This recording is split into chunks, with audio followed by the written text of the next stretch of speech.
This woman, who we've agreed to call Megan, has been driving for Uber and Lyft for more than 3 years.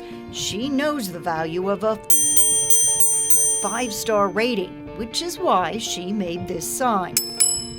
Do people ever notice the sign? Do they say anything about the sign? People notice the sign almost instantly.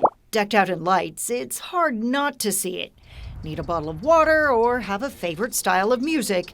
She's got you covered. If she can't clap without her hands, then I don't want that.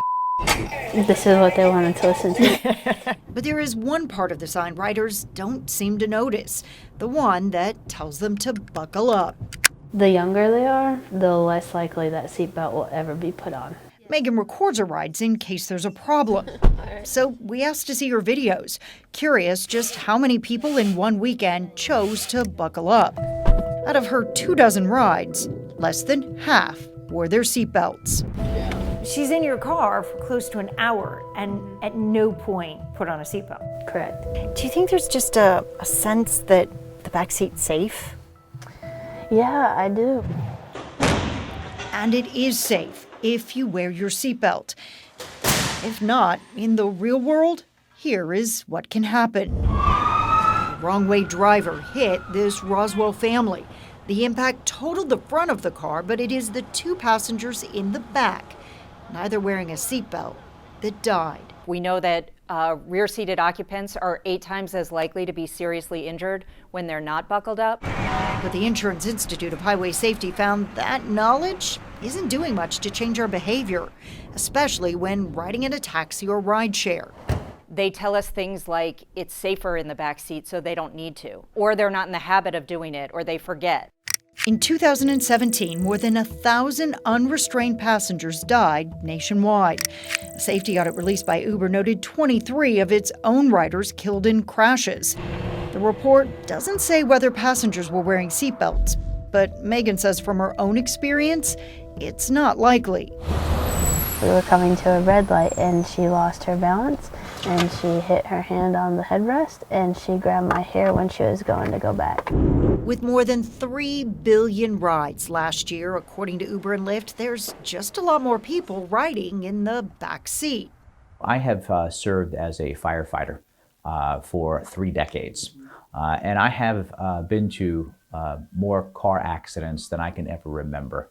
And I have been there when we've had to call the coroner. Still, until Senator John Alberts chaired a study committee last fall, Can I see your license? he thought the state simply needed more PSAs.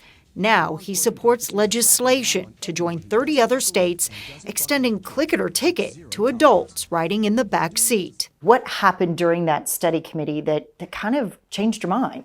I think it was the abundance of ongoing evidence showing why this made sense. Megan believes a law would give her more authority to nudge riders to put on their seatbelt without damaging her rating, a precious commodity for those who want to keep their job. But she says a simple warning light in her car could also help. In 2012, Congress mandated manufacturers extend the same warning system for the front seat to the back. But that hasn't happened. That has not happened yet. Any idea why the delay? I think that is a question for NHTSA. NHTSA, the National Highway Traffic Safety Administration. Last year, only 13% of cars sold in the U.S. had the technology. And it wasn't until advocacy groups sued the government that 7 years later, NHTSA opened the idea for public comment. Do you feel like something like that would help you? Well, you know, the front seatbelt one has caused people to wear it from the dinging, so yeah. Megan isn't the only one on board. Every response submitted supports the idea, including car manufacturers, as long as NHTSA maintains the same standards as Europe, where they already require it. I lost a friend who was ejected, so I definitely, always am mindful of wearing mine because if he would have wore his, he'd be here today.